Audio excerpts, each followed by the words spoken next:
Thanks for tuning in to the Women's Vibrancy Code, a podcast dedicated to helping women move from exhausted to energized, balance their hormones, and feeling turned on by their life, their lover, and themselves. I'm your host, Maraya Brown. I'm a Yale and functional medicine trained women's health expert, midwife, mom, keynote speaker, and self-made entrepreneur. I'm the founder of my signature program, the Women's Vibrancy Code. So sit back, relax, and let's chat about your energy, hormones, libido, and embracing your feminine power. Oh, and you might want to have pen and paper to take some notes on some of these episodes.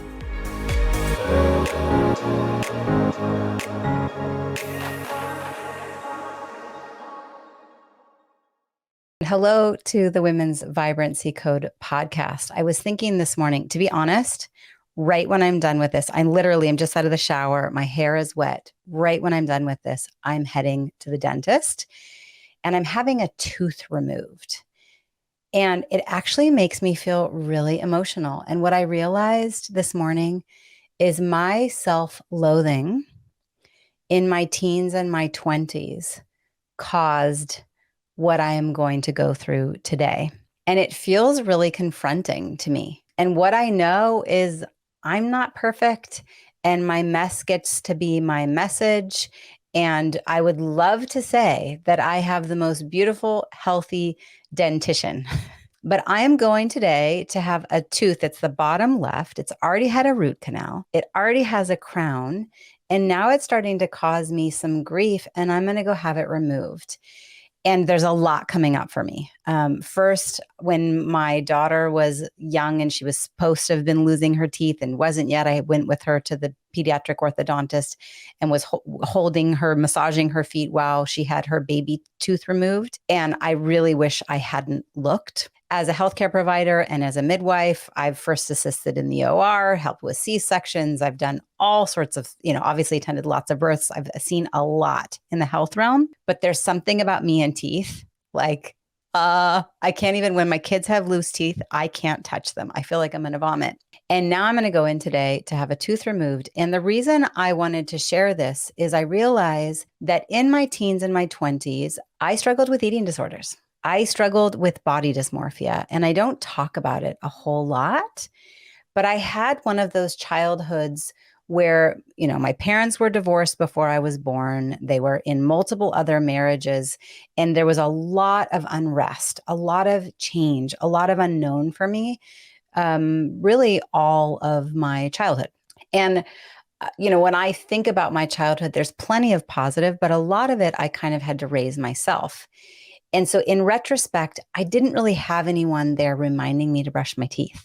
I didn't have someone to teach me to floss, and I didn't go in for regular teeth cleanings.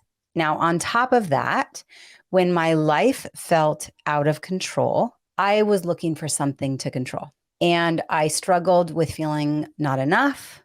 And how that showed up was looking in the mirror and always feeling like I was fat, feeling like I wasn't enough. And I could control my food. I can control whether my food stayed in my body. I experimented with diet pills, and I know that all of that really was detrimental to my dental health. Obviously, bulimia, that was no good. The diet pills, I know that was wreaking havoc on my gut dysbiosis, on my gut health, but also limiting my body's ability to absorb the nutrients from the food that I was eating. And so then in my early 20s, my first career in Fortune 50, living down in LA, I had a lot of dental work done. And I remember the dentist just going like, WTF, what is going on here? And even at that point, I was still overdoing it on diet pills. I still was trying to find my way with my relationship with food, but more than anything, my relationship with how I looked in the body and who I saw. And my weight would change a lot. In my scenario, I'm 5'2". For those of you that don't know, my energy's big, but I'm a short person. And my weight would range anywhere in my scenario from like 120 to 145. And for me, that was a lot for a little body, even as low as down to 100. Okay. So this 45-pound weight yo-yo depending on what was going on for me, what relationship I was in. Ended up in a relationship with someone that was emotionally and physically abusive, and I was paying the bills. I was running the show, right? So this pattern of not feeling enough, not allowing myself to really receive love, having connectionless intimacy, and dating men who weren't available emotionally. And I probably wasn't available emotionally either. And all of that I tie back to today. When I'm done with this, I'm going to go into the dentist and have this tooth removed. So it's confronting for me. I have to really look at the choices that I made in my teens and my 20s. Now, the good news is by the time that I reached age 30, it really all changed. Okay. I found a new place of self-acceptance. In my scenario, I let myself leave a career that was lucrative, but wasn't fulfilling. I followed my heart. I followed my passion. I left it all behind and did a 1 year around the world trip by myself with a backpack, and went into remote villages in Thailand and volunteered in West Africa and made friends and stayed in hostels and just allowed that freedom and flow, and for me to really listen into my internal guidance system and intuition. And then I was accepted at Yale for my midwifery training. And for me, as a goal-oriented kind of type A personality, there was something that shifted within me when I arrived at the Yale campus for a 3-year master's program that would be full-time through the summers, all 3 years. And I somehow felt like I'd arrived. In my scenario, I felt proud of myself. I no longer was looking to feel like my dad was proud of me, or my mom loved me, or I was seen by her. I felt like I'm proud of myself. I didn't get into Yale because of great grades. I didn't get into Yale because I knew anyone. I had never had any support in paying for undergrad, and I definitely wasn't going to have any support in paying for my grad program. I got into that program because I had life experience, and because I brought me and brought depth, and somehow there was an arrival for me. Also, along the journey, I continued to do a deep dive into understanding nutrition and supplementation for me, for my personal specific scenario. I played around with allowing myself to receive love, to receive acceptance, to let people in, and to allow myself to be seen. And I built deep, intimate friendships where I really allowed myself to be seen. And then, for those of you that don't know, I set up my last rotation on the Big Island of Hawaii at North Hawaii Community Hospital. And there I was, like home in Hawaii, home in midwifery, doing women's health, catching babies at the hospital. And I met my husband. That was January of 2007. And he proposed our first date. And it was this amazing just knowing for both of us. And I realize now that I had done the work. I met him right at 29, and he had done the work, and we were both really in a place of total self-acceptance, strong in our bodies, strong in how we looked in the mirror and what we knew we wanted and what we were worthy of. And we were willing to receive from one another and also give to one another. And since then, I can tell you that the body dysmorphia, the self-judgment, the yo-yo of weight, the yo-yo of really not treating myself well, it's all dissipated. And so for the last 16 years, I can say that I'm in this chapter of deep self-acceptance, perpetually listening within to my internal guidance system and my intuition. Still type A personality, still driven, showing up as a CEO and a founder, running a successful business, serving really ambitious women all over the world, and now men. And I just go, pinch me, like, wow, I allowed myself to feel worthy of receiving their yes. I allowed myself to look in the mirror and see and feel my power. And now I have the esteemed privilege of supporting game-changing, ripple affecting individuals around the world that I just feel so, so blessed to be able to support. And it's coming from a place of self-love. It's coming from a place of perpetually addressing my health, not from self-judgment, not from self-loathing, not utilizing eating disorders, but perpetually looking in the mirror with self-love and continuing to fine tune my nutrition and my personalized supplementation based on the chapter of life that I'm in. And what I can tell you is, other than 3 beautiful pregnancies, my weight is stabilized. And it's usually, from in my scenario, right between that 110 to 118, which is really healthy for me. But I don't say that for the sake of the scale. For me, the scale is really kind of insignificant. It's more, how do I feel in my body? Where is my strength? Right?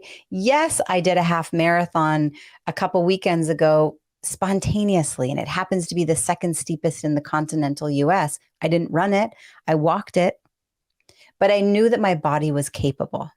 Okay. And I knew that I would be able to do it without injury. And I know that I can look in the mirror. And yes, I have saggy boobs from breastfeeding 3 kids and some stretch marks on my hips and, a little bit of extra belly weight from the 3 babies. And also knowing that I'm in this chapter of perimenopause and I'm perpetually looking at my thyroid and my adrenals and my gut health and my hormones for where I am right now.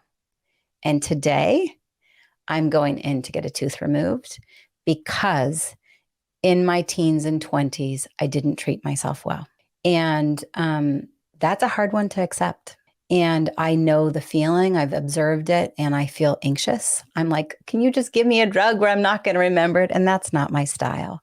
But I definitely have to look myself in the mirror at the choices that I've made. And so I just wanted to come in here and share. Maybe it hits home for someone that's listening. Maybe you're in your own version of self-loathing. Maybe you're in your own version of knowing that you're really not treating your body well. You're overworking, you're over caffeinating, you're over drinking, over cannabising, over pushing it and not allowing sleep, right? Serving everyone else on an empty cup, going on fumes. And I see that all in the bucket of self-loathing. Maybe you know that you're not hydrating well, you're not eating well, you're just randomly trusting Google Doctor or going to your primary care provider saying something doesn't feel right. And they're saying, well, your labs look normal. Here's another drug. Here's another antidepressant. Here's another anti-anxiety med. Here's another antibiotic. Here's another blah, blah, blah. And I say, are you really taking a pause and listening inside? Are you allowing yourself to say, I'm worthy? I'm worthy of feeling spectacular. I'm worthy of prioritizing myself. I'm worthy of receiving love. I'm worthy of feeling belonging. I'm worthy of listening into my internal compass. And what I know is, for those of us that push that aside, too busy, putting out the fire in front of me, don't have time, can't do that, too confronting, too vulnerable, not safe, I'm not enough, too new, never tried it before, change is too confronting, all of those things that get in our way, I promise you at some point you're going to have your tooth removed. And I don't mean your actual tooth. I mean, there will be a point where you can't sweep it under the rug anymore, right? And maybe it's decades down the road that you are dealing with the consequences of your choices today. And I come here to say, let me help you make different choices. Let me help you shift the way that you look in the mirror, literally and figuratively. All right. You get to start making those changes today. I just talked to a woman recently who, she keeps being told she needs another surgery because her skin is so friable and her uterus has been removed and she's still having all of these gut symptoms and pain. But no one has ever looked at malnutrition. No one has ever looked at how her body is absorbing omegas and quality fats. No one has ever looked at her gut dysbiosis. It's just another drug, another surgery. Okay. That, my friends, is not the answer. Okay. We get to treat our bodies well. We get to eat well. We get to have personalized supplementation that is based on our specific scenario. That means what the lab shows. That means your lifestyle. That means your relationship dynamics, your childhood, your background, how you think, the pressure that's on your plate, the current life that you're living in, all of it. It's all important and it's all relevant. And my hope is that men and women will come to me and say, yes, I'm ready to prioritize myself. I know that what I'm doing is not working. And at some point, it's going to show up in the root canal, the wisdom tooth, and the crown, and then the tooth removal, your version of that. Okay.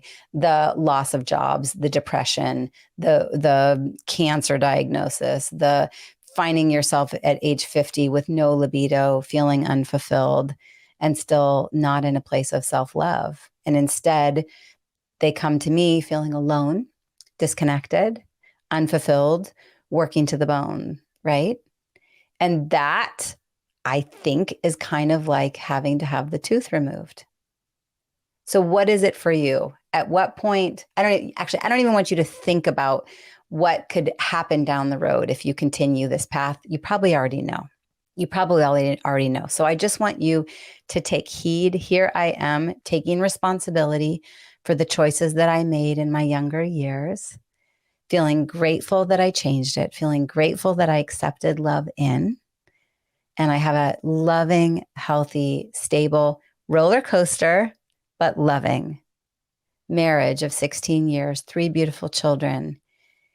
And I don't have the self-loathing. I still feel triggered by my mother and father at times. I still have moments where I feel afraid of being abandoned and not enough, and all of that still shows up.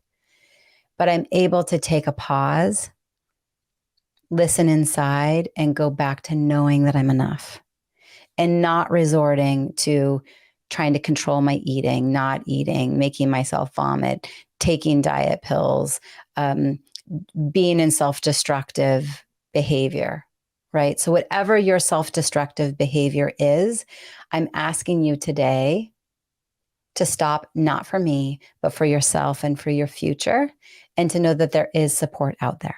Okay. So if you know that your support is, I want someone to give me the hand holding, to help me with my mindset, to help me with old trauma, to help me really look under the hood at my adrenals and my thyroid and my gut and my hormones, and help me with some really personalized solutions that are sustainable, help me really look in the mirror and change my personal self-talk so that I'm aware of what goes in and out of my eyes and my mouth and my heart. That's where I come in. For those of you listening in the podcast, I really encourage you to subscribe to my email, reach out to me, fill out the form for a call. Let's have a conversation. Okay. Let me know, what is your scenario? What have you invested in? Many of the clients that come my way are investing heavily in their business coaching, in their mindset coaching. And they know that something else needs to be addressed, because yes, there is an ROI that is direct and measurable when you have help with your business development and with your mindset, but your health is just as much of a priority. Okay. How you treat yourself is just as much of a priority. And if you're looking for personalized supplementation, personalized nutrition support, someone who really says, I see and hear and understand you, and has a team there and a community there to be your safety net, so that hopefully, fingers crossed, you don't have to have your tooth removed 2 decades later. All right, enough for now. I am on my way out. I'm going to go get this tooth removed, and I am going to take full responsibility for the choices that I've made in my life and feel grateful for where I am today. And I say thank you for holding space for me. Thank you for seeing me. Thank you for seeing yourself. And thank you for being willing to say, I'm a priority. I belong. I'm lovable.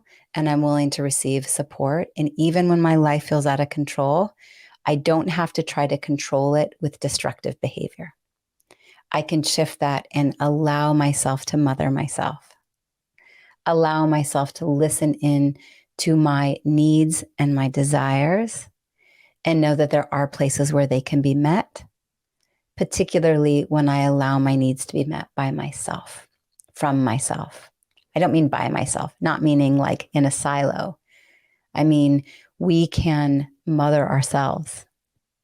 We can be there to love ourselves and allow ourselves to receive the support and the love and the belonging that's out there because we're worthy.